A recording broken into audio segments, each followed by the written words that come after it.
Hey guys, editing Chell here. Just wanted to give you guys a quick trigger warning for this episode. It does contain some sensitive topics.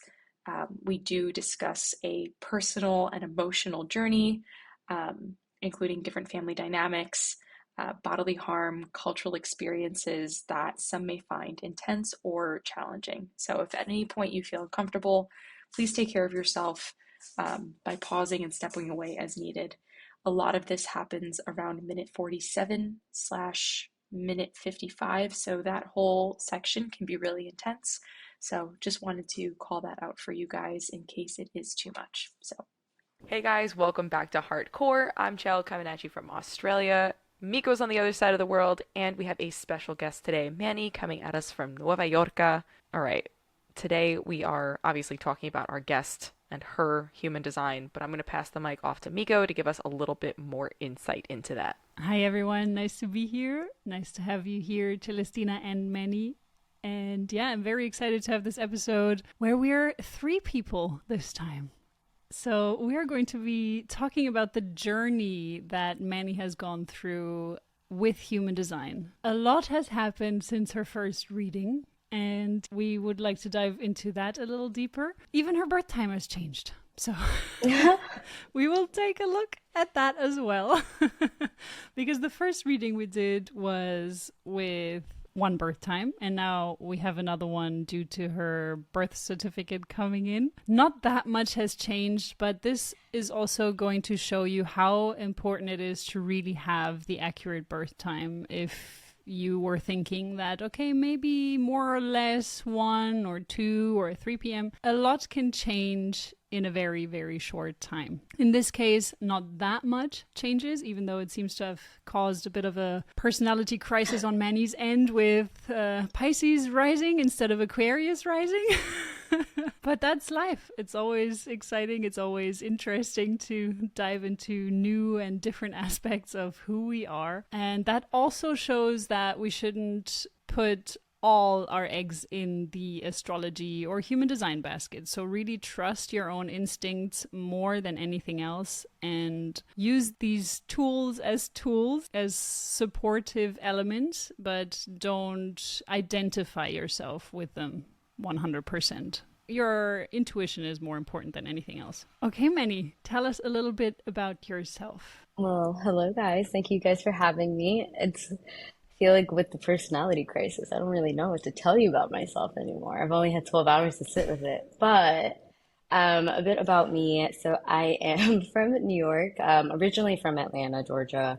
I am currently a creative strategist, so I work with brands and creatives to really hone in on kind of understanding who they are fundamentally, kind of helping them go through this layer of like really kind of taking them back to childhood, depacking and decluttering all of the stories and narratives and perspectives that we've kind of told ourselves throughout our whole journey getting to where we are at right now, with the whole point of showing people how in the past they've gotten unblocked or blocked, and really just helping them kind of establish a baseline of who they are so that that can be their inner compass, as well as kind of being able to shape the foundation of how they kind of show up in the world, both within their brand, within their marketing, as well as online and social media. A lot of the work that I do is really around identity work and the importance of getting back to your fundamental truth, as well as, of course, if being a Scorpio as I am, really all about the alchemy of the process of really understanding that you had to go through those pains or those trials or those challenges so that it could set you up for this. And also kind of showing them a little, like zooming out and showing them in those moments where you're thinking the world is ending, look what happened afterwards. And it really helps them kind of reshift their perspective, not just in the past, but how they kind of approach problems or conflict or kind of insecurities or doubts that may have in the past, kind of put them in a path of going for the first thing that they see rather than sitting back and leading from a place of trust and faith. A lot of my work has to do with that as well. A lot with that, and a lot of really helping people also cultivate and come into their own creative process, and really allowing them to put down all the barriers and thoughts that we have around, if I do this, then X, Y, and Z is going to happen, or everyone else is doing this, I have to go. Like really helping them understand that there's not a sense of urgency that's being placed on you. It's being self-imposed most of the time, and really helping them come into that place of inner knowing and having being, and as Mika says, really leading with your intuition. That's a lot of the work that I do. I think I see brands as vehicles for self-discovery and transformation, and I believe that it is our purpose in life to help one another in the advancement of our society, and really focusing on how it is I can show up to be a better human and to take on that personal responsibility for all of it, right? For my shadow, for my light, for how I interact in the world. And so I think brands are positioned in the place to be able to start really changing the narrative. And I think that's super important right now. As you can see, we're in a very hyper consumerism, attention grabbing economy, and a lot of people are disconnected. And I think brands can really do a very big service on their end in kind of helping us snap out of these automatic loops that we're in and cycles of escapism and procrastination, and really allow them to start forming a bond with the products that they buy and the community that they're intending to build. So, yeah. Dude, And I that is don't know your design at all, and I'm just so excited to dive more Oh, in based off of yay! just what your answer was. Oh, Miko, thank I get it you. now. I get it. She speaks so highly of you, so I Oh, totally I understand love now. Miko. She's amazing. Thank you. And that is also how we met, because this is what Manny has done for me, and I love the work that she has created. She really gave opportunity the voice that I was looking for. So it was all inside of me. I was already working on it, but I'm not very good at marketing myself, and she was able to really provide the right kind of language for opportunity. So if you do need someone, I would highly recommend working with her to find your own voice. And yeah, we're going to see what the chart looks like from Manny. It'd be fun. Should I like give a little bit of For the like background around me, like for the audience? Yes, happy to. Let's see. I guess some things to just know. I'm the eldest daughter of eight, all girls, one boy. First generation American, parents are from Somalia. Grew up extremely religious, but I don't conform to people telling me what to do until I reach my own understanding and relationship to it. I'm very creative, love, love, love music. I love writing, and I'm a big softie and lover girl. Okay, that's it. And you spilled ice cream on Oh Usher's yeah, shoes. I did. I forgot about I love that that. fun fact about you. What is this fun This is fact? I one of need more. I need more around it. So basically, I think it was like junior year of college. I had just finished my finals, and my friend and I went to the mall to go get ice cream. It was during the day, like Tuesday at like at 3 p.m. And it was a brand new mall, so it was a lot of developers kind of just selling the storefronts to people. And one of the guys was Usher, and I was getting ice cream, and I just was like, "Is that him?" Like, he was so short. That's why I didn't think it was him. Like, tiny man. Like 5'6", 5'7". So I was like, no way. But he has the head. And so then I saw this lady run up to him and screaming, "Oh my God." And I was like, "Friend, let's go." And then I went over, he was super nice. And I went to like lean in for a hug so that we can take a picture. And then my ice cream went onto his shoes, which were already pretty ugly. I think that was the first thing I noticed that confirmed. I was like, I think he's a celebrity because it looks very gaudy and not cute. So it's him. And I spilled ice cream on it, and he was like, "I don't even like these shoes anyways." I was like, "I knew it." It's fine. I did you a favor. Oh my So God. that So was yeah, my this official was in her story. CV. This was in her CV, and this is one of the reasons why I was like, okay, with her, I want to work with her because it's different. And she was also mentioning Aquarius rising, actually. So I love that. And I was like, okay, I do human design. I'm into astrology and planetary positions. So yeah, this is another reason, because Manny is extremely open minded, even with all of her background that is actually normally often pushing people to be more closed minded. So we will see in her design why that may be. But yeah, you have so many different facets about you, and you're open to discovering and understanding, and that is so important for someone that works with brands, who's able to really put themselves into the shoes of the individuals who are owning the brand, who really want their identity to come out. And I feel like a lot of people that are into marketing, they are not able to do that. They still try to push through their opinion and what they believe the brand should look like. And this is something that I really appreciate a lot about you.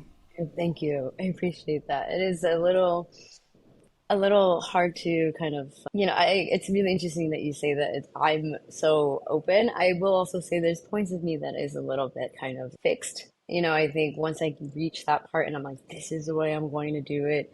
I think in working with my clients, something that I've had to really let go of was that process that I've been very conditioned to do of like, this is a pain point, and you do this, then you do this, and allow it to really flow. I think in allowing that, it's also, again, raising my alarm for my type A personality and be like, we're not meeting the deadlines. But I think it's allowed me to also kind of go on this journey with my clients and be able to, as you said, Miko, beautifully, that to really step into their experience and see kind of their life and the brand that they want to create through their lens, and really work with them to not only build that but then also build up that muscle of expressing it. I think that also gives me strength and confidence to do it myself. So it's a very like symbiotic, is that the right term? I should know this, like, yeah, symbiotic relationship. I was a bio major. That's really sad. Not useful anymore. We all understand what you were after. So, Celestina, would you like to see what, or explain what you see in her chart for now, and with what you've heard until now? Yeah, so we have a 5-1 emotional generator with an undefined head, an ajna connected to the throat, a defined G center connected to the sacral center, an open ego center, an undefined splenic center. However, there's a lot of activity happening in the spleen, and then the root connected to the defined emotional center. So, yeah, dude, you're a triple split. Tell me how that feels. We can probably dive into that a little bit later, but that's really interesting to me at least. So, yeah. Tell me a little bit about the Go ahead. Oh no, I was just gonna say all it is just so many voices. It's just a Yeah. bunch of voices, and it's like for a really long time, there was definitely like one that was dominant, but then I feel like as I've gone more deeper into my spiritual practice and really learning how to listen and connect with my body, the voices have started to distinguish themselves, so I can tell which is which now. And when they aren't clear, I'm like, meditate, or like something's up, or like what's going on, or take a step back. At first, it was like I thought I was crazy, but my mom also talks to herself a lot too, so I just thought that was normal. So when Miko said triple threat, triple split, it was really funny because I was like, I knew there were different voices that were talking to me. So making a decision was really hard. I like the mechanisms that you have to like get through that though, and I think that that probably does take a lot of self insight, right? And like quiet time with yourself to be able to have those insights and determine what part of you is dominant in that instant, and if that's the part of you that should be making that decision. So that's really cool that you're able to kind of like hone in on that. Yeah, so I'll take some practice. Sometimes I'm like, was that the heart? I'm like, nope, it was not.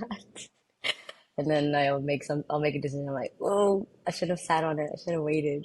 Okay, so as we have mentioned at the beginning, we can see that there are two charts that I'm switching back and forth between. If I go very fast, maybe you can see the difference in the gate being defined. So we're looking at gate 57. If you're watching, if you're here listening, then I'm telling you we're looking at gate 57 and gate 32. These are the two that change from her unconscious moon, going from gate 57.6, and that's a line which is very easily changeable because it's the last line, and the moon is then entering into the 32.1. So that is one of the things that is changing. I didn't go as deep as color, tones, and bases. So if you look at the sun signs and the earth signs and the north nodes and south nodes, in Jovian Archive, it will show you the color tones and bases as well. And I didn't look if those change. I only focused on the lines, and the only thing that is changing from the lines or from the gates aspect is this one, the unconscious moon. The line is also changing in her conscious moon. So if you look at 19.5, you will see that this is now 19.5 and before it was 19.4. So because her birth time changed from 1320 before, that was the time that we went by during her reading, and it now is 1455, as Manny had explained. So these are the only two things that are changing in the gates and lines. However, because those variables are based on the color tones and bases of the sun and the earth and the north and south nodes, there is a bit of a shift here. So before, Manny was a quad right, which it's spoken of a lot in the human design community to be a quad left or a quad right. And that is what it means. When you're a quad right, you have a lot of new type of energy. So quad left is known to be a very old type of energy where you're still very structured, very old school, I would say, in a lot of ways. And quad right is someone that is shifting towards a different direction where you're more receptive, you're less active as the quad left would be. The quad left is a very active, very structured, very mind-oriented individual, and the quad right is someone that is more receptive. You are someone that needs to be asked to share things, and there is just a lot of energy which is more laid back in nature. So for many, it is changing to PLR-DLR. If you know, you know. If you don't, you don't. It can be very confusing, but we are going to get into that a little deeper in a little bit. I first wanted to focus on what we see in the chart just looking at it. We're looking at the advanced section. You can see that she had taste in her vision, and now she has thirst and hot and smell. So she used to be a closed taste and she had inner vision.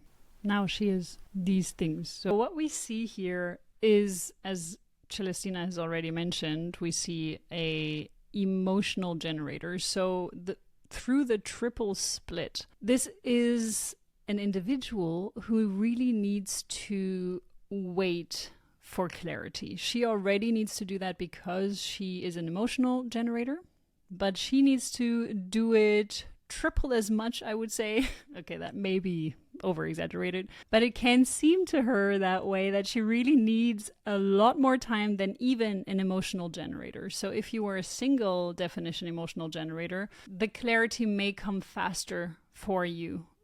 When you are a triple split emotional generator, the clarity takes even longer. So as Manny as described, there are these three voices in her head, or maybe even more, who knows? But it does feel split. And the clarity only comes through her processing this information little by little, because you can see here if you're watching, the ajna and the throat are connected. However, they're unconsciously connected. So this is, again, an aspect that she may not have conscious awareness of. We have the G center and the sacral being connected by the 214 channel. So she has this inner drive. This is consciously connected. It's also part of her conscious earth, the second gate. So she's aware of this energy, the sacral energy, and the G center energy. So she may have this, I know where I want to go, and that's the direction I take. I don't know if you're aware of this with your siblings as well, being the eldest. So you were probably someone who was more of like the conductor of the train. So this is most definitely this channel. You of course also have the generator energy. You have this consistent life force energy if you're doing something that satisfies you. So this is a very big thing with generators. They have the definition, the defined sacral. When they are consciously defined, they are aware of it more. They may need less time to become aware of it. And they have this life force energy that, as a train does, it just keeps going, but it can only do that when they're doing things that satisfy her. And you will see that with her music, which I feel like I really want to add a section of her music, of her set that she's shared with me into this podcast. We are going to add this at the end of this episode, so you can listen to at least part of it. I don't know how much I can share, but I really want to add some of it. I love it so much. So, and you can see that when she's doing her music, she just keeps going, she keeps going like a train does, and it just feels right to her. Then we have her root and her emotional solar plexus defined. So here is also another challenge for her. I don't like to use the word problem because I believe that everything in life can be seen as a warrior instead of a problem. Like, for me, challenge just sounds so much better. But you can see that she has the 49 unconsciously defined, and she's got the 19th gate consciously defined. So for an emotional being, you should always, or generally your inner authority, you should always check the channel and the gates. What is defining your centers? Because you can have a conscious awareness of this center, and it will take you a little less, potentially a little less time than an unconsciously defined inner authority to really grasp what that means for you. So for Manny, because she's also a Scorpio, she really loves this transformation. She loves to dive deep into the shadows and to really understand what has brought her to where she is right now. And this is also what we could see in the last year of, or not even a year, 9 months maybe? Oh, for me, it's been like, yeah, definitely a year and a half, but like 3 years worth of just turnover. That's just the best way to explain it. Like constant peeling, like lose this, lose that. It was just, yeah, I feel like I'm coming out of the tunnel at this part, but it feels like I keep going in and out of the tunnel. That's just how the past 3 years have been. Dude, you're in the midst of your Saturn return too, so I I feel know. like you're like, I feel it. It hurts. And it's in my first house. Like, it's all about me. They're like, these are the consequences of your actions. I was like, oh, they've all caught up. All of the decisions I made without listening, without waiting for that response, that clarity were presented to me.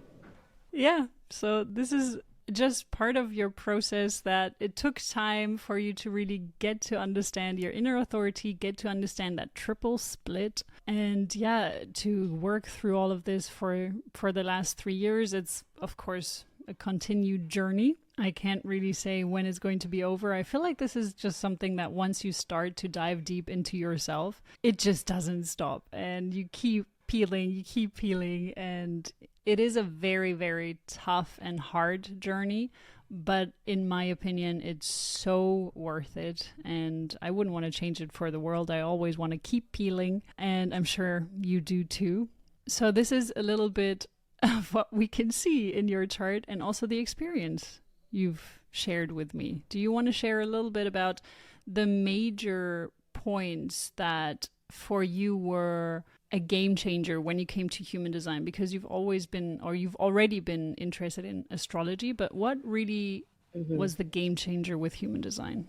Honestly, I think it was understanding really the whole inner authority, and really understanding that I have to wait for that. I think when we had talked last time, we had talked through how I ride an emotional wave, and then it's at the end of that wave in which I should make my decision. I make them at my eye. I feel on top of the world. I feel like I got it. I'm a genius. And then I do it, and then I either get hit with something or I realize I should have waited. Like, there's more information coming. I think the biggest thing that in our reading that has gone shown me is that I'm supposed to be laid back, or like not laid back, I guess laid back, but more like receptive, or more not. I think you highlighted the drive part. The drive part is very strong in me, and I'm a very active go, go, go person to the point where I always burn myself out. I think understanding how to better manage that as it relates to decision making too, because I think that's where I put a lot of pressure on myself, was super helpful. And I think also even talking through the root as well as the solar plexus, right? And how that's the tribal aspect and the touch and the lashing out. And I'm like, yes, I do have my father's rage. Okay, I knew it. Like, and so I think there's just a lot of things here that made me feel seen for my quirks, but also some of my shadows that have been really hard for me to like integrate some of those lessons or understandings around them. It really just allowed me to just see myself as myself and decide how to move from that.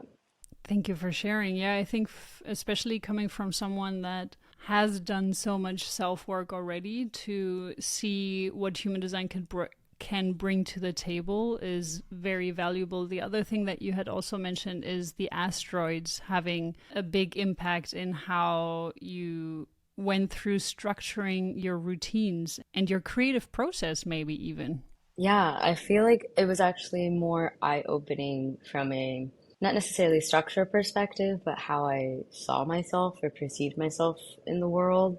I think there's a moment where like a lot of the asteroids you're talking about were like rebellious, like rule breaker, and I think that was like an identity shift for me because I never would have used those words to describe myself, but I am. Like, right, I think I was like, I'm not Greta Thunberg. I'm not gonna go out there, pick a fence. Like, I'm not gonna do that. Understanding that and understanding that it's through my creativity in which I'm able to bring that perspective and help people see the things that I see that they may not be so privy to, really helped me kind of understand my why. Because I was like, I'm fighting for the people, but like, what around that? And I think really understanding and hearing about the different asteroids and just like the themes of it, I was like, actually, yeah, you're right. Actually, I do have this like fire in me that is not dormant, but is like asking permission to come out. And I think that was a really good opportunity for me to like start seeing my creativity as an opportunity, start, questioning things or shining light to these dark corners that people are really afraid to go to. I have a quick question. When did you transition from the biology piece of things into brand and working with humans? I would say actually around college, I was a pre-med major. I was a neuroscience major up until my end of junior year, or like right towards the end of junior year, where it was time to study for the MCAT. And so I was like, I have a huge identity crisis. I'm doing this for my family. I don't want this. I'm signing myself up for 8 years. I can't do this. So I just decided to pivot to anthropology and biology instead, because I think at my school it was like an interdisciplinary, and those two were the things that I already had the most classes done for. I didn't do any physics, but I was able to then realize that I wanted to do this, didn't want to do research, but my friend who was in the business school at my college told me about consulting. So that's kind of, I took a risk. I was like, I have a bio degree, I know nothing about business, and I was able to get a job. And I've just been a strategy consultant since then in healthcare, and then made my way through to health tech, and then landed at Keeps, which is a brand management. That's really cool. Do you know, maybe not, do you know where you felt that or back in the day when you made that switch? No, when I tell you, literally up until 2020, I was all here, like felt nothing down here. Like I think I just growing up in, I love my upbringing, right? But I think when you have been in a upbringing of just constant change and a lot of noise and a lot of kids and, a lot of uncertainty, and I just had to really operate from my head and not my emotions. I just had to hold everything in. So that's why I think one of the things that Miko told me was like around how my, I was like, oh, I have a lot of emotions. I'm not an emotional being. But it didn't take me until multiple heartbreaks to start being like, something's not right with this head of mine. And I was like, oh, it's the rest of, like, there's more to me than just my head. Damn, Yeah, and that's really cool Yeah. though. Thank you. Well, we live and we learn.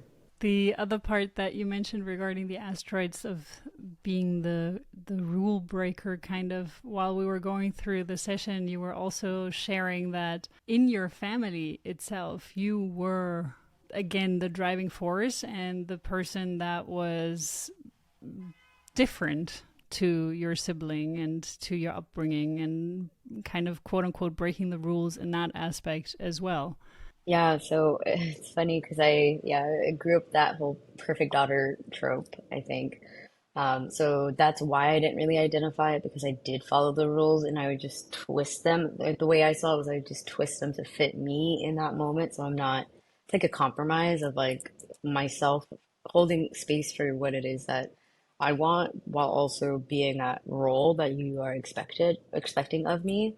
So I think that's where I didn't realize. And then I think as I've gotten older, I mean, I grew up in a Muslim household, and then right around me going into college is when I decided to remove it. And that was really difficult because, again, being the oldest daughter and of all women, and my mom being a brand new in America, not sure of the culture and wanting to preserve that as well as the religion with it, there's a lot of fear. That was like a very big hurdle to kind of go through, but I'm really happy to have stood my ground on that. And then same thing with like not necessarily following cultural norms and graduating from college and immediately leaving. I said, I'm out.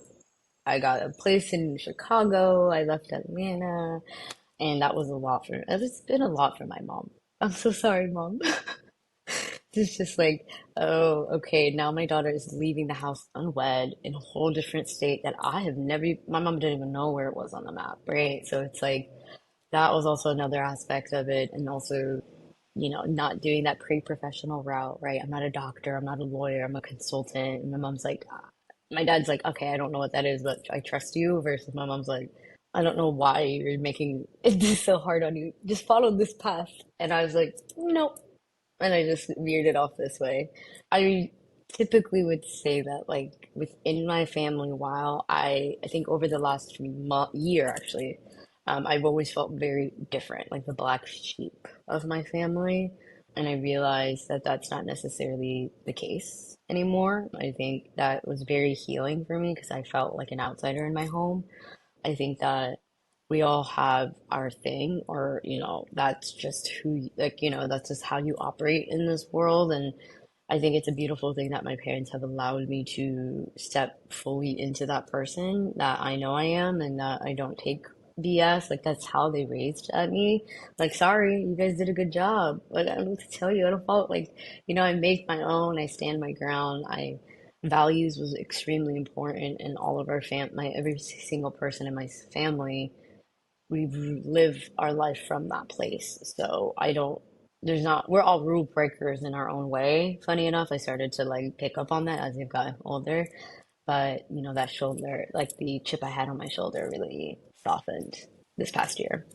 To me, it's always beautiful to see that because I have seen how heavy conditioning can be. And another point that you mentioned when we were going through the human design reading, and this is for me a very, very important key aspect that you've said and shared. And I think people need to hear this because sometimes when you first hear about your design, when you first go through the reading, and we went deeper into your chart by going into the asteroids as well, but there was some resistance in you of when we first were going through the chart. And you then chose to let it sit for a few months, as far as I recall, and then you re-watched it. And after working on yourself and going through all of that, that you then realized that there are aspects that are true. So would you like to share your story on this as well? Yeah. So when you and I had did this reading, it was right when I had left New York and went back home to Atlanta. Whenever I go back home, that's my like I stay there in my solitude. Like I have to figure me out. And so when we had that conversation, some of the points you brought up, the ones related to me, I felt, oh yeah, like that's interesting. I want to dig in. I think it added a whole nother layer when I went back to New York and I started interacting with people again and seeing my energy and noticing where it was, like just how I felt throughout different interactions. I was like bringing that level of awareness, I think, back now, understanding kind of how it is that I operate in like the best use, or not use, but like the flow, optimal flow of my energy, and not necessarily pushing, or begging. I think one of the things that you had talked about was like begging people to, from a relationship perspective, like, or this aspect of waiting for invitation. I realized I didn't do that. Like I was very much boom, boom, boom, go, go, go, send that message, send that text, hang out with this person. And my body just started spazzing. I was like, this is too much. And I think when I reached kind of a point of deep frustration, I think frustration was a big unlock for me, understanding that feeling and knowing that I need to make that change. That's when I realized that I need to bring that level of awareness to other aspects of my life and not just when it's gotten to the point of frustration. And so then that's kind of when I was like, I need to listen to Miko's thing again, because I think there's stuff in there now that I've interacted with the world that I should take account and see how that's transpired. So that's really where the resistance came, was more like I have had that experience of being in, now that like taking that knowledge and seeing it happen out in my reality versus my little like tiny like home, where it's like my cave and I'm like everything's fine, my mom's bringing me food, so I think that was a big shift for me.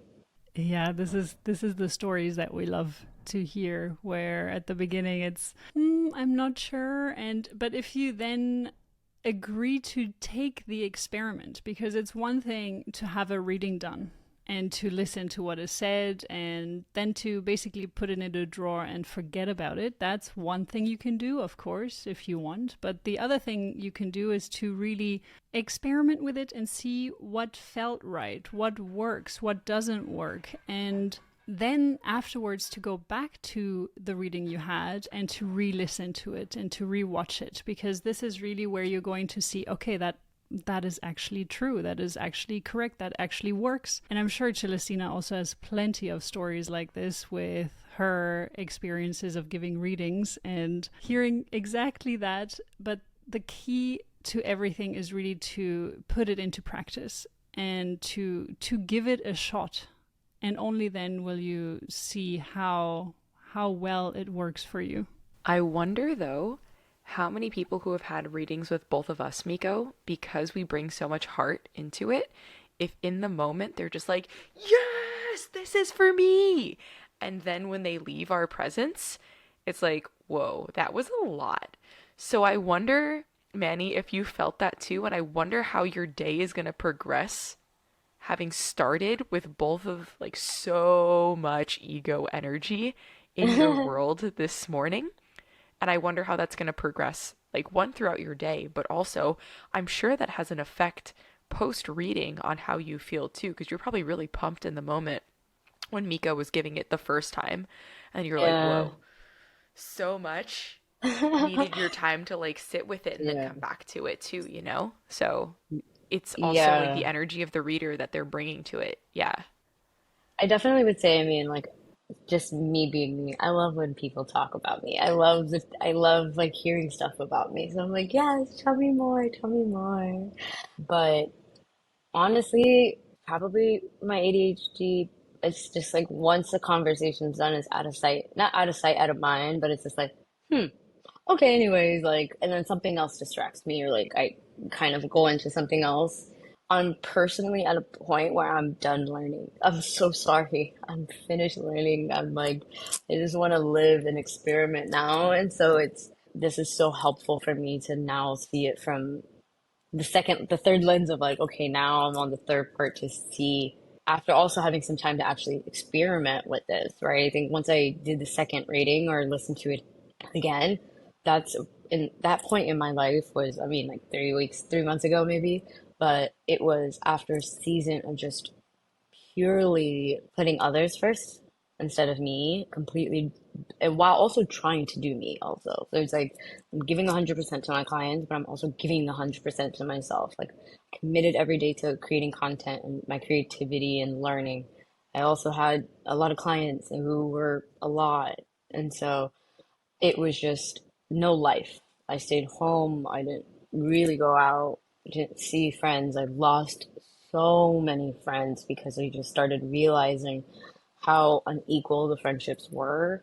And so it was a very isolating, lonely time. And a lot of family things happened in between that also was just like, oh, that's my only connection point to reality is loss or death. So it's just very much stay in this zone, get these done, and you'll be all right. And I think re-listening to that was after that point of just deep frustration and being like, what is my life? Like, I can't keep living like this. So in the last, I would say September and October, in part, I guess we're still in October, these past 2 months, I really allowed myself to sit back and to allow myself to experiment and follow where my heart actually led me and what, actually felt fulfilling and I found myself getting lost in, but also parts in myself where I had to really sit with like some of the whys behind the things that I wanted to do and really get clear on who it is I, not who it is, but more like when it's like feeling this in between stage, you're like, okay, who is this next version of me? Like, who is this new era? Like, I feel this new chapter coming and I want to be thoughtful now and introspective and a little bit more prepared, kind of, right? Get a better sense and footing and understand who it is that I am and what it is I want to do. And so that all these other external noises and options and opportunities don't feel like limited to me because I'm like, those are great, but I'm open, I'll explore, but this is like where my lane is right now. So I think being able to have this opportunity to do it again now is really helpful after those like 2 months of just really committing to experimenting because now it's like I did it. I want to see like what else is there. So it's really helped a lot with structuring my daily life. That's the biggest takeaway for me. Like I didn't realize the amount of pressure I was generating, how much urgency and how everything was just stuck there. I was so focused on my heart and my head. I didn't do anything on my sacral or didn't move any of my I just feel like this has helped me recognize like the flow of energy and kind of understanding emotions as experiences rather than like a singular root or symptom. That was beautifully said. Thank you. Yeah, I it's also there's a lot of tears in there. Let me tell y'all, riding that emotional wave by choice was crazy. It was the craziest thing I did to myself. I was like, well, what do you why? You can stop. I was like, nope, we gotta keep riding, keep going.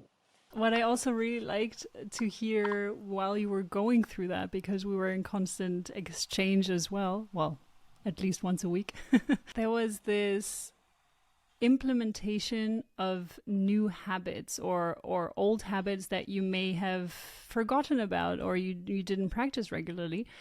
And I would love for you to explain a little bit of how that helped, because in my opinion, and in Celestina's opinion as well, it's the reading is one part, and then comes the implementation. But to implement, you also need certain tools. You need to be aware of what is out there, of what you can do to really hone in on this experiment. And that's where opportunity comes in from my side, where I provide a lot of tools to be able to really hone into who you are. But I really loved how you were explaining that because, as you said at the beginning, you were very mind focused and you couldn't connect to your body. And could you just share a little bit about this journey of how you learned to connect and how you're now structuring your day to really hone in on your creativity as well? I would say that it was a very long process of trial and error. I think the main thing that's been the biggest unlock and honestly biggest blessing in my life was breath work. When it came to meditation, it's like you're going through, in my initial aspect of like, starting to go to therapy after a really bad heartbreak.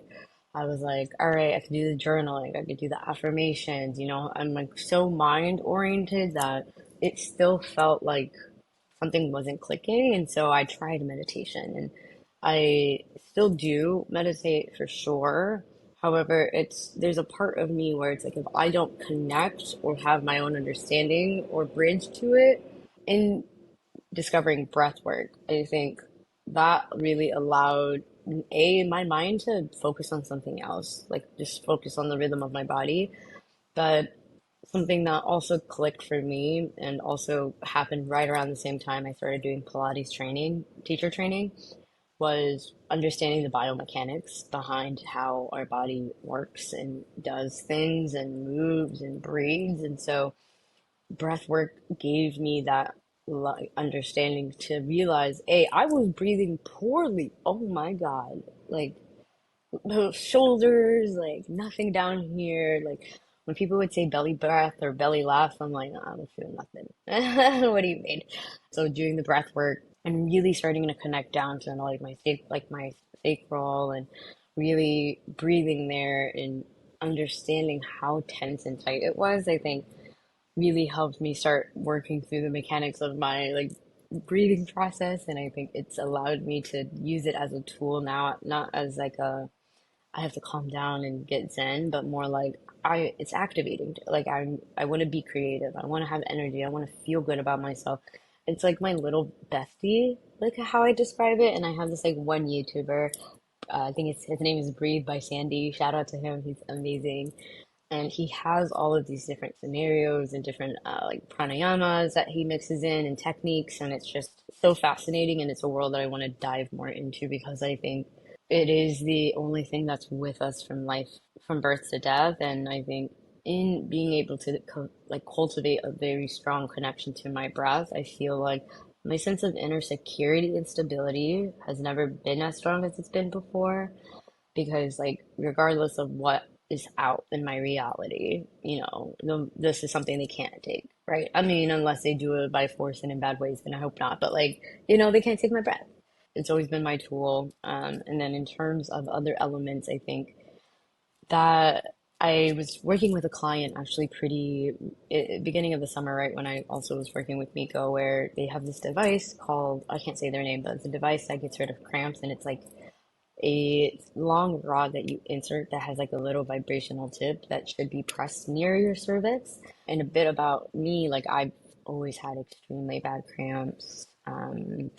My doctor can diagnose endometriosis because I have to go and get a sample, but pretty much like in that vein where it's just I was really to the whims of my cycle, like 2 weeks of just like like the week before my period where I have no energy or I want to eat everything and I just never knew why, but I had so much anxiety.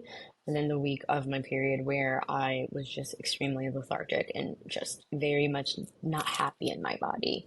And so in using that device, while it did help with the cramps, it actually gave me a sensation down there that I've never really experienced before and not in a non-sexual way as well, but I think that level of like connection of like, ooh, what's that?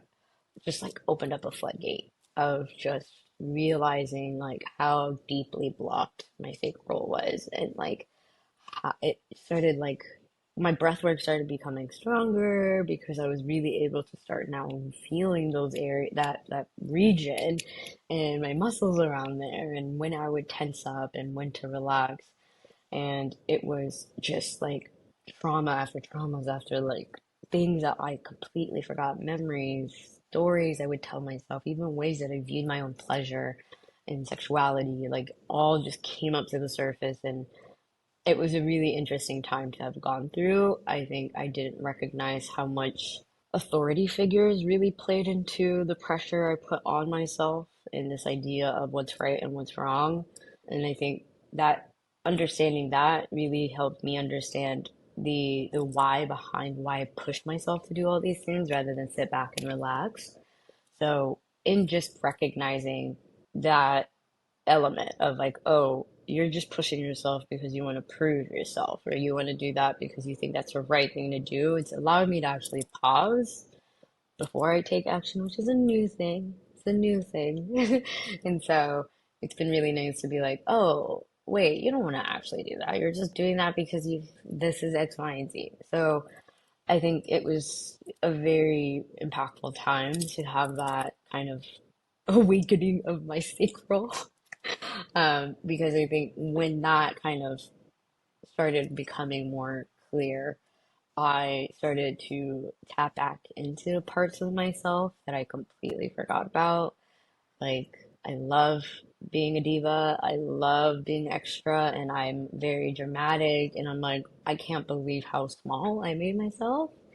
And so, and also how talented I was, and like, in that process of writing, my emotional waves, creativity was that big practice of like every day transmuting that pain or that new discovery I just unlocked of myself into something, right? To memorialize that this doesn't have an impact or a hold on me anymore. Like, it's not limiting me anymore, and I've come to terms with that. And so it really not only helped me clear a lot out, it helped me integrate and break a lot of cycles that have been deeply ingrained within me and also within like my family. And I think, especially being one of the first generation Americans here in my culture, like female genital mutilation is very prevalent. And for my line, me and my sisters to be the first that has not gone through that, that's years of deep pain that I had to like viscerally feel from my ancestors, like feel that the pain and the screams and just the fact that they've never had a chance to enjoy pleasure in that sense because it's been so tainted, but it's also been shown as their bodies are mainly just for them, or just for their men, just for them and procreating. It was really nice to reclaim that for myself again and reclaim that for the lines following me. Thank you so much for sharing that part. I didn't want to mention it because I didn't know if you wanted to talk about it, but I think this is such an important message. And I'm even, while we were explaining it, I could feel your emotions. And for me, it's such an important part of who you are and the process that you've gone through. And especially to release that powerful feminine energy and the creativity that is within you, it's all in the sacral, in the solar plexus. And it really was, in my opinion, one of the catapults where all that energy from earth rushing through you, being able to transmute it and to bring it into your creative practice. I think that's a beautiful part of your journey, and combined with breath work. If we're looking back at your human design chart, we do see that the 1949 channel is the tribal channel. And when you're looking at breath work in combination with human design, an individual that has tribal energy going to the emotional solar plexus, or just the emotional solar plexus being connected through a tribal channel, it's a very, very powerful thing when it comes to breath work. So for me to explain this a little bit, there are different channels and different circuitries that are flowing through the human design chart. There's the tribal circuitry, the individual circuitry, and the collective circuitry. And each one has a specific way to also connect with breath. And breath is the bridge between the physical body and the mind and emotions. So, because it is something that we do with our physical body, but it is so subtle, it's breath. We can't see it, we can't touch it, we can't we can feel air. But this is really something that is so subtle and that connects the emotional and mental plane that is also even more subtle. For a tribal individual, someone that has a lot of tribal energy, doing breath works in small groups, in groups that you feel very connected with friends and with family members, this is very, very, very powerful. For a collective individual, for example, even going to church and singing with a group of people, that is also very powerful because it's also somewhat of a breath work. So there are many different ways that you can do this type of breath work. An individual being is more likely to thrive when they're doing it on their own, the breath work.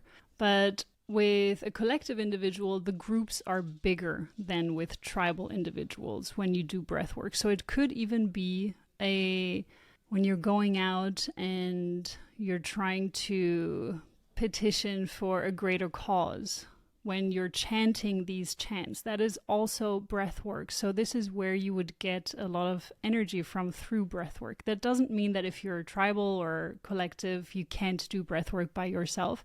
But I would recommend trying it with a close, like for you in this case, to do it with people that you really connect with. That's so funny because I just feel like I have tried so many times to get people to do it with me. I'm like, please just do a breath work with me. Or like if we're on a trip or something and the vibes are off, I'm like, let's do a quick 10-minute breath work, y'all. And everybody's like, no, I will leave you to it. I did one kind of like laughing one with them where it was like breathing in and laughing as you were doing it. And I got so much out of it. And they were like, oh, that was cool. But I was like, I feel so light. It's amazing. So I will continue to badger them. Yeah, absolutely. I think that would be that would be great for you. Maybe you can find some tribal individuals that are also into it. I do need community, so yes. Super weird side note on how to find community or kind of your people. I did this thing last night called Time Left, and it's in like every major city. I don't know, they like found me on the gram and like just bombarded me with all of the ads. But I had dinner with 4 other like super random people. Never have met these people in my life before. And it was really fun. So it must be in New York, but it's called Time I Left. see It's a it. vibe. Yeah. Oh my Dude, God. it's Yeah. a vibe. Highly They have one recommend. here too called 222. But that one's like it has like they match you up with people and you have dinner with them and then you do an event afterwards with like the bigger group. That's been nice, but there's always just like well, had a great time. Let's exchange numbers or socials, and then it's just and I'm like, oh, I that's where I'm always that person's like, hey, sometimes I'm just like, it would be nice to be sought after. Come hit me up, slide in my DMs. I You it's need a just like manifestor in your life to just start it for you. I know I do. Well, Celestina meet Manny, Manny meet Celestina. She's a Hey, manifester. hey, bestie. Dude, if I move back to New York, I'm 100% hit you up. I got you. A quick little thing that I feel like we should mention is definitely this part here. So, as I kind of teased at the beginning, I said this is the variable part that is changing in Manny's case. And this is how it used to look like with the first birth time, where she had closed taste as her variable when it came to food, or more like when it comes to digesting information. And this was a very interesting part because it did show for her that this was something that she automatically did. She was someone that would purchase the same outfit in different colors. Like once she knows that she likes that, yeah, that's the one that I'm going with. And she also did that with food, as far as I remember, where she's like, okay, this is something that I like, I'm going to go with that one. This changed in her new chart, and let's see how she responds to the new way of digesting things and food as well. It doesn't mean that this doesn't work for her. It's still something that is within her, as you can see, because she's been doing that since she was a little kid. But the actual way that she digests best is through eating foods, or specifically as well drinks. So thirst is a very big thing for you. You need your food to hydrate you. And you prefer, if you are following your intuition properly, you prefer warm things. It doesn't have to be boiling hot, but it's something that would help you digest things. So it can be hot soups, but it can also be just hot dishes instead of going for a smoothie bowl, for example. So, because those are always frozen. But that would help you digest food better.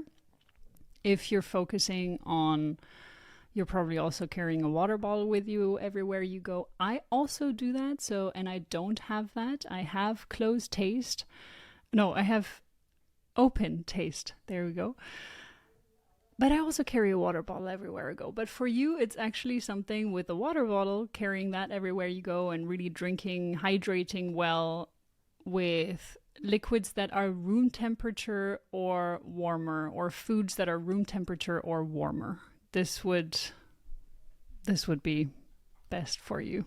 No, I think this actually hits really strong. I think this probably does trump the other one because I think I always say I wish I could just drink all my meals. Like I always prefer to do something that requires the least amount of biting.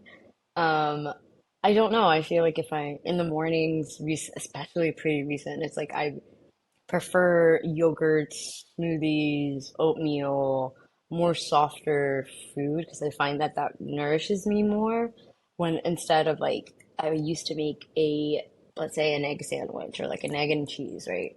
I would feel so heavy and full after that. And I feel that way for a lot of different foods as well when they're very dense. And so I always like am the type of person that will like have a little bit of like meat here and there, but will like go for the salads or go for the like more watery based foods like veggies, things like that. And yeah, I really wish I could just drink every meal. That's so funny. And I definitely would say I do have that feeling of the warm is the best for me. I just love cold. There's nothing hits in like a cold sip of a water bottle or like ice cream. But I know it's so much better for me to do warm. Like it's something I know, and I'm like, we'll get there. That's next season, but we'll get there. Yeah, so this is for me also what I find interesting when it comes to human design. So, of course, having the exact birthday date and time and place, of course, is very important because when we're going into these deeper levels, things change very quickly. So that's why I always recommend when I'm talking about this to just experiment with it and see how it feels. Does that align with you? Because even if the nurse and or the doctor that were there, they decided to write down the date, the time of birth when the umbilical cord was cut instead of the moment that you actually come out of your mom fully, your birth mom. So that is when the time should be written down, the moment that every single part of you leaves the body of your birth mom, and not when the umbilical cord was cut or something else. So to have a time to really know that this is the exact time that you were born, you would have to have someone that is very much interested in astrology a lot of times, because other than that, things just happen in a hospital scenario. The birth was very complicated and the doctor and nurses, they may have just spent a few minutes more saving your life instead of focusing on writing down the birth time. So there are all kinds of scenarios that can happen. And that's why it's so important to trust your instinct. But as Manny had mentioned at the beginning of the episode, we are in such a busy and externally focused time that this is a very difficult thing to do a lot of times. So human design can really help you to understand, okay, yeah, my inner intuition is this, and this is how I work with it. And then go from there instead of focusing on all the itty bitty details that are in your design. When you're just following your strategy and following your inner authority, everything else falls into place in your chart. One quick question. I guess going back to the thirst and heat or hot part, what's the difference between inner vision, which was my last one, versus smell?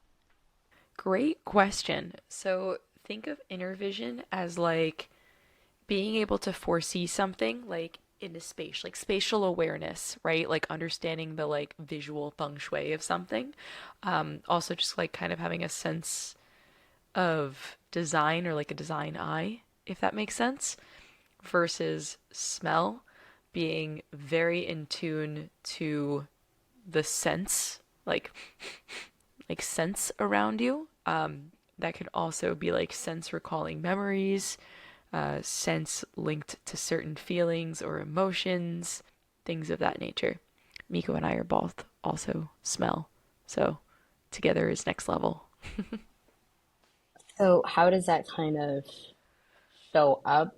Like, I guess, what does that help kind of, how can I make sense of that? I guess I'm trying to understand, like, with the inner vision, I would never see something visually. I think it's just more conceptualizing it in my head and being able to like inner know, like kind of know how it is and then like do it. I didn't see anything really.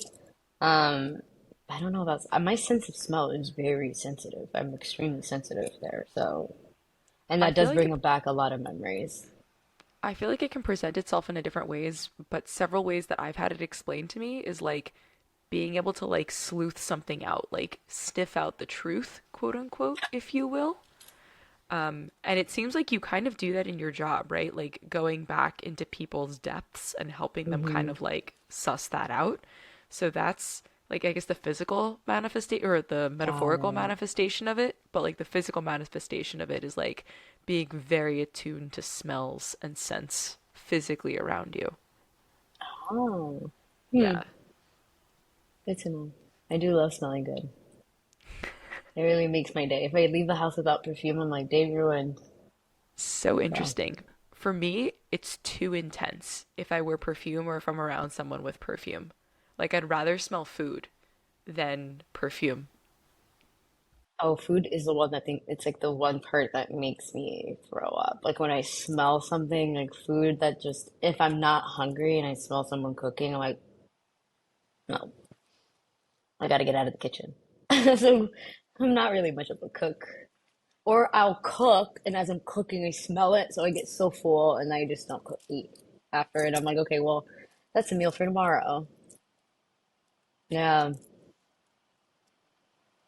That is so funny.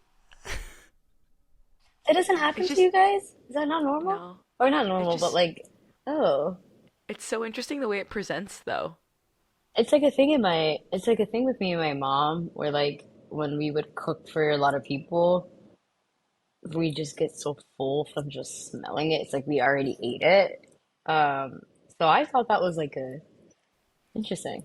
Okay. Actually, so, like, my background is in, like, culinary. I'm also a dietitian, but, like, I worked in restaurants back in the day. And when I would cook, like, professionally, I would not want to eat afterwards. I would also not try anything. I would kind of just, like, intuitively season. So Oh, same. maybe there is something to that in the sense of Uh, like having to smell it, having to repeat do it for larger groups. Because even when I cook for like friends in large groups, I eat minimally at that kind of occasion. So yeah. that's an interesting point. Yeah, I think you brought up a really good point though around the intuitive seasoning part. I think that's when what tricks my head to think I ate it because I'm blending the ingredients in my head, thinking like, okay, if I do this much, okay, I'm kind of tasting it as I'm doing it, and then I'll do like a in my head, I'm like, okay, I need to add this. So then I think it's just like that element where like my mind is tasting it, my body's not physically tasting it, but it's that experience of tasting the food itself. Then I'm like, not hungry. Um, and then I typically like after a few hours I'll eat with them. So interesting. Yeah. I mean, for me as well, it's I intuitively put ingredients in it, and it feels like I'm also combining it in my head. And I have visions, though. I have sparks of uh, like if I would have to put chocolate in it, it would just come as a vision, but very very quickly, and then I add it to the dish or something like this. But You also have a lot of splenic energy, so I wonder how much of that is like the little blips from your spleen coming at you and being like, chocolate, you know? Me, I don't have any spleen energy. Or you mean the gates defining it? Yeah, you have some gates in your spleen, no? Yeah, that's true. Yeah. That's true. Maybe that. But yeah, I have the 57th gate. So maybe that's the inner intuition part, which is so strong. I also have the 1156. So for me, it's a visual, this is a visual element, the 1156 channel. So it could also be from that aspect. That is defined in my chart. But when it comes to the smell aspect, I found that very funny. Also, when we were doing our retreat where we had 4 individuals with smell in their in their determination, and we were like, okay, this is crazy. We all enjoyed incense. We all were so focused. Like the first thing that was mentioned by all of us was the smell in the place that we entered. It was just, yeah.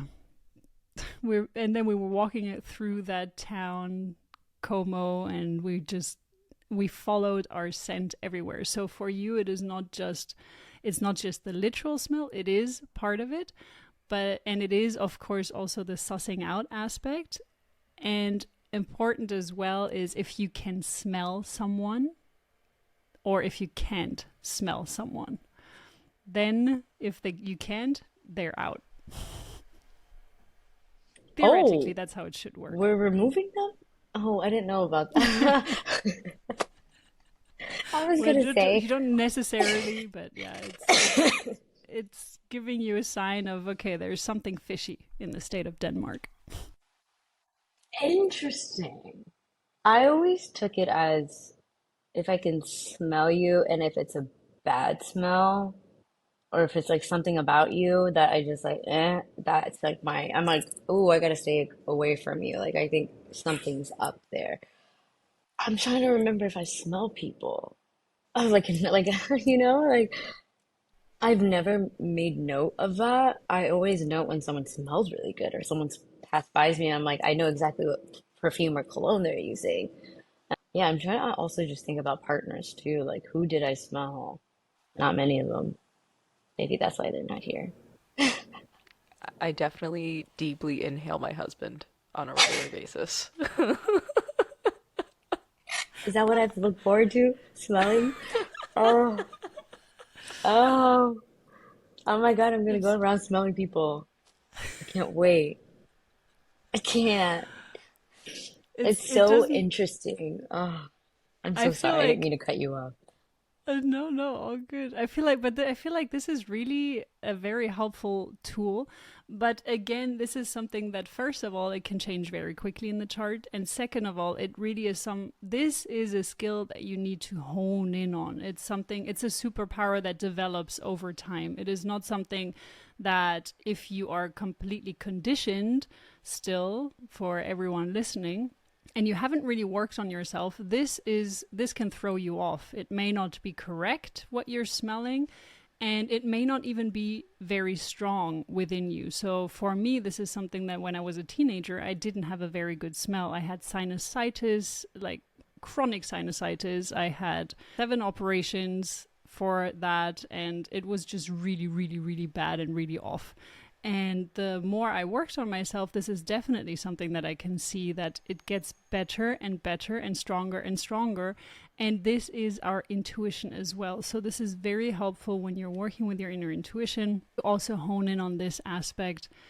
For you, an added one is touch. So that's why I'm saying that touch is very important for you. It can, as we had mentioned, release emotions. So it can be very explosive when you have someone that cares for you, touch you in the wrong moment, but it can also be very, very healing for you when you're touched at the right time by someone, because it's an emotional release that can take place. So that's why touch is something that you should look out for as well in your environment when you're structuring your home, that things feel good around you, the covers, the pillows and everything around you, that it just feels good to you. Yeah, blankie. Both of them are pulling up blankets if you can't see. Oh, so funny. So yeah.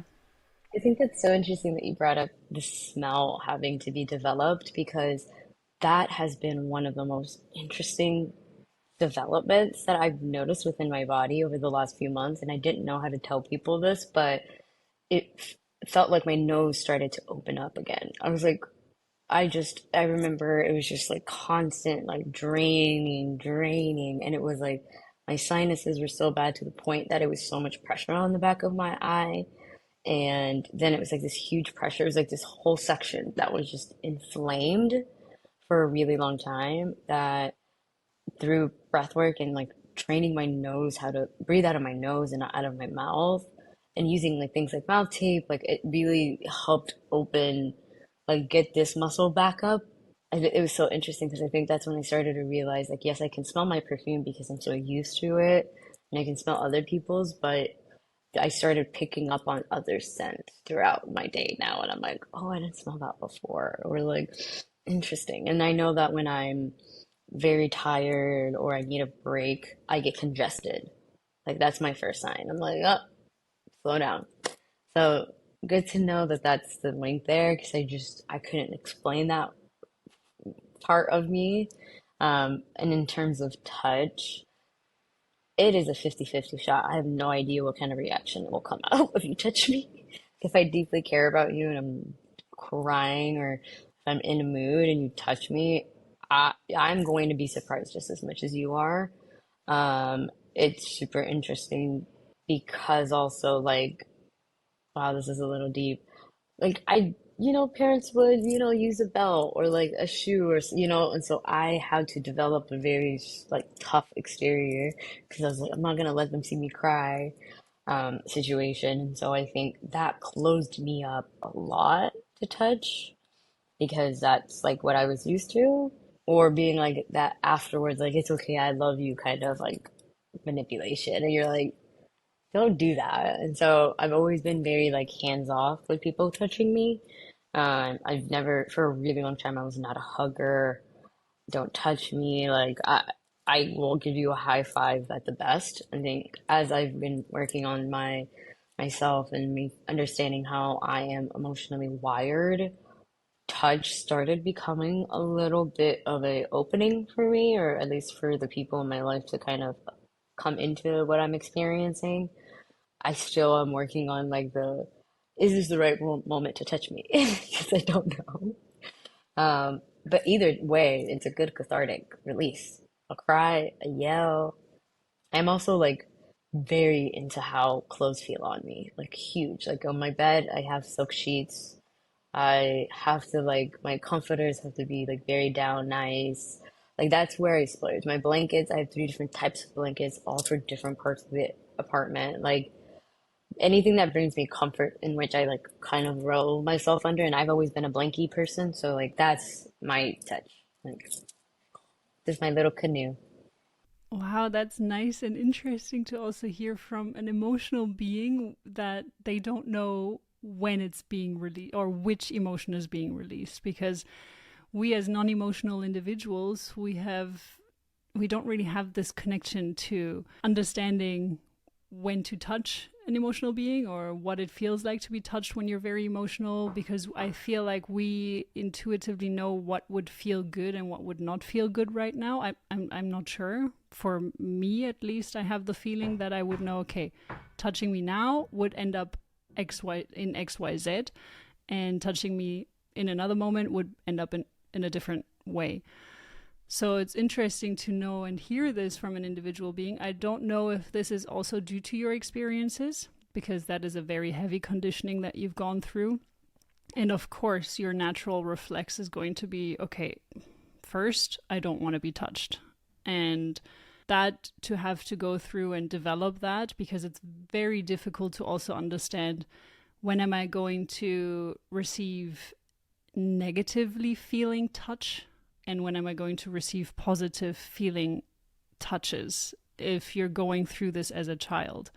So this is a very, very big deconditioning process that you have to go through to understand, to first of all, even accept someone touching you is a great step. It's a very big step. And to then understand, okay, this is the reaction I'm going to have in that moment or in this moment, and also by this person and by that person, because that also has an impact. Because as soon as you put two charts together, you become a third person as well.